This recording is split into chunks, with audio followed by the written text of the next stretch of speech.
Let's dive into today's story. I was brewing coffee when Cindy walked into the kitchen, dragging a duffel bag and her weekend suitcase, the same one she always took when we visited her parents. She didn't seem upset. "I think I need a break," she said, standing a few feet away, hesitant to cross the tiles. "From what?" I asked, even though I already knew. "From us," she replied, "from the marriage. I just need some time to figure things out. A few weeks, not forever."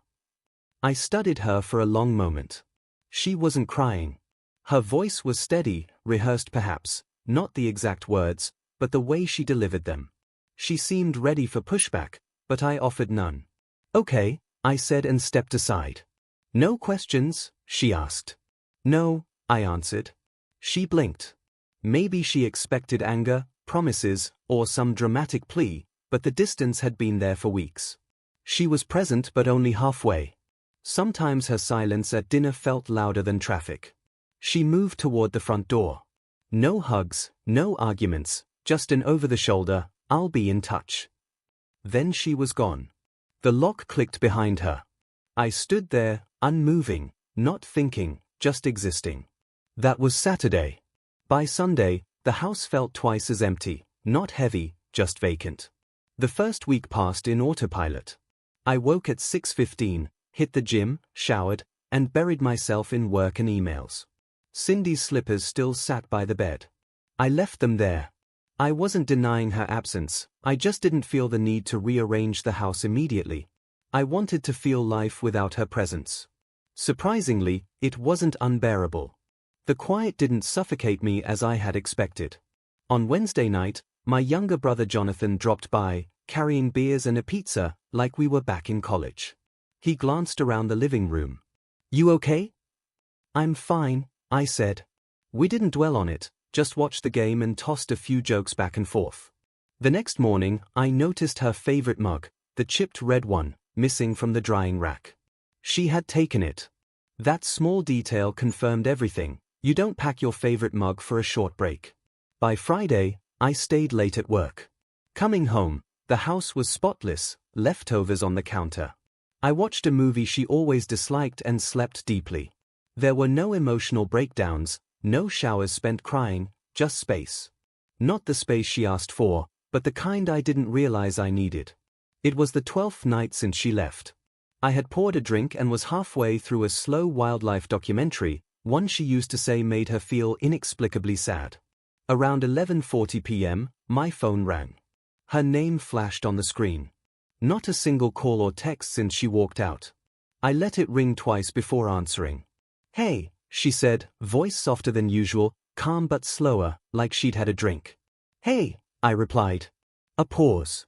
I wasn't sure if I should call. "It's late." I stayed quiet. "I remembered that documentary you watched last year," she continued, "about Arctic wolves? You said the alpha pair mates for life. Remember? Are you calling to talk about wolves, Cindy?" I asked. She exhaled sharply. "No. I don't know. I've been thinking about us. The quiet here feels different from the quiet at home. Yours feels intentional." I waited. "Do you miss me?" she finally asked, the test. "I don't know yet," I admitted. Another long pause. "Okay," she whispered. I could faintly hear music playing, a sentimental playlist she always used. "You don't have to be cold, Martin," she said. "I'm not being cold," I replied. "I'm being clear." She didn't say goodbye. She just hung up. I stared at the screen for a moment, then opened my contacts, scrolled to her name, and deleted it, not out of anger, but to stop reserving space for someone who might never come back. Monday, Ava from work caught me in the elevator.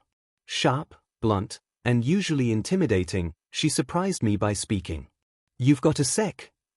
"Sure." She hesitated. I didn't know if I should bring this up, but I saw Cindy this weekend. "Where?" "Riverfield Music Hall, Friday night." I nodded slowly. "She likes that place." She wasn't alone, Ava added, observing me. A tall guy in a gray jacket, glasses, and Cindy leaning close, sharing drinks and smiles.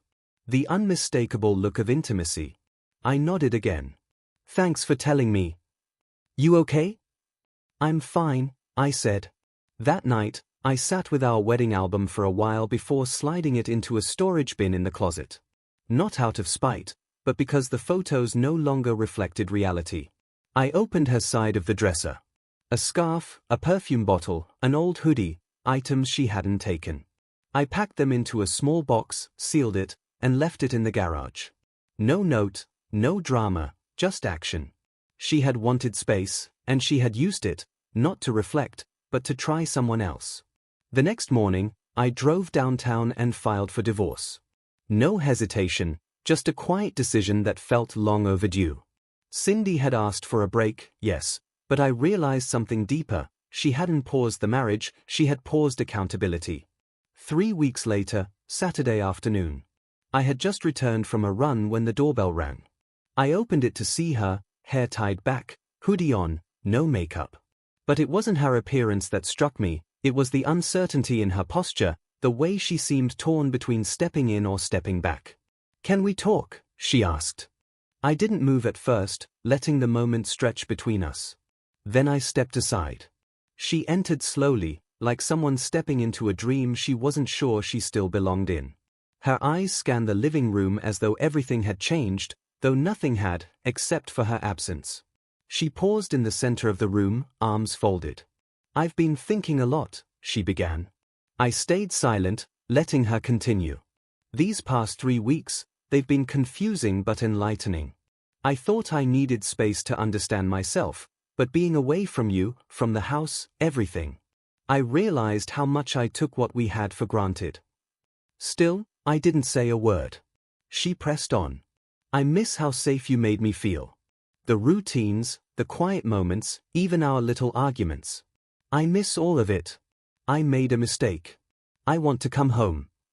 I nodded once, then disappeared into the hallway, returning with a small box I had packed.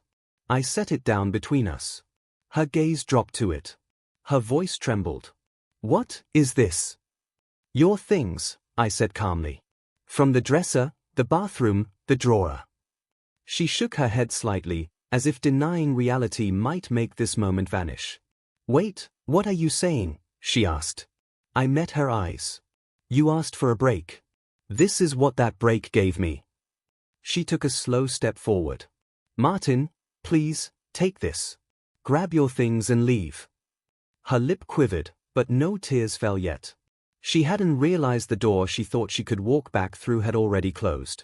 She lingered, staring at the box like it was a piece of proof she didn't want to acknowledge. "I didn't think," she whispered, voice low, "you'd stop loving me so fast." "I didn't," I replied. "I stopped waiting to matter. I needed clarity, Martin. Everything felt stuck. You left instead of talking to me and filled the silence with someone else." Her mouth opened slightly. "Eva, she saw you?" "Yes. Riverfield Music Hall, Friday night. She said you seemed awfully comfortable for someone who needed space." She swallowed hard. "It wasn't like that. That guy, he wasn't serious. He's gone." I nodded. "And now you're back." She was silent for a long moment. Finally, she whispered, "I never stopped loving you." I didn't respond. I just looked at her. Not angry, not cold, just finished. "You missed the routine," I said. "The safety, the quiet. You didn't miss me." She opened her mouth, then closed it. "I was building a life with someone," I continued. "I didn't realize you were only visiting yours." Then the tears came. "Don't do this," she pleaded. "Please, we can fix it." "No," I said. "You don't get to break something, test the exit, and then call it home again." "I never meant to hurt you," she said, voice cracking. "But you did," I replied. "Intentions don't erase damage." She reached for my hand. I stepped back. "This house," I said quietly, "was ours. Now it's mine again. And what's left in it, that's not yours to take." Her shoulders shook as though she wanted to scream but couldn't find the breath. I pointed at the box. "Please." She finally moved toward it. No begging, no last-ditch attempt, just the slow, painful recognition that her break had a cost. A week later, Jonathan called to check in. Cindy had asked about me.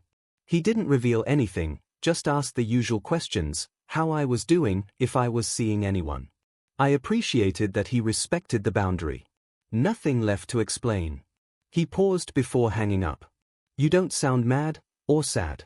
Just done. He was right. I wasn't weighed down by grief anymore. No chest tightness, no midnight questions. It wasn't bitterness, it was clarity. The kind that arrives when you stop proving your worth to someone who couldn't see it. By then, the divorce papers were signed, clean, uncontested. She didn't claim the house, maybe out of guilt, maybe because she knew I wouldn't budge. We divided the rest like adults. No fights, no lawyers clawing at each other, just signatures on documents. When she left the office, she didn't look back. In the following weeks, I started filling the space differently. I joined a weekend basketball league, went for drinks with colleagues, went out with someone new, Julia. Smart, direct, uncomplicated. No one mentioned Cindy, and I didn't either. Sometimes, though, a mutual friend would message, she asked about you, she still loves you, she regrets everything. I answered the same way every time, stop telling me. I'm not listening anymore. Not anger, just irrelevance. Cindy had made her choice. So had I. Only rebuild when both bring bricks. I wasn't carrying the load alone anymore. The silence she left behind had once echoed. Now it just felt like peace. 3 months later, I attended Michael's wedding, a mutual friend from college. I came alone, navy suit, clean-shaven, no expectations. About 20 minutes in, I saw her. Cindy, by the bar, holding a glass of white wine, laughing politely. Her hair shorter, her face a little thinner, maybe more tired. Our eyes met. Neither smiled. She didn't approach. And just like that, the moment passed. No waves, no drama, just mutual silence, heavy with what could have been, lighter because it never would be. Later, I stepped outside for air. I remembered our first dance at a wedding, how tightly she held my hand, how sure everything felt. And then I thought about now, seeing her across a room and feeling nothing pulling me back. That was the real ending. Not the box, not the closed door, not even the words exchanged 3 weeks after she left. It was that glance, both of us silently acknowledging the story was over. Later, some friends invited me for drinks. I said yes. As I walked out, I glanced back. Cindy was still inside, surrounded by familiar faces, but completely out of focus. I turned to the street, hands in pockets. For the first time in a long while, I didn't feel anything missing. Not her voice, not her presence, not even the silence. Just peace. And that was enough.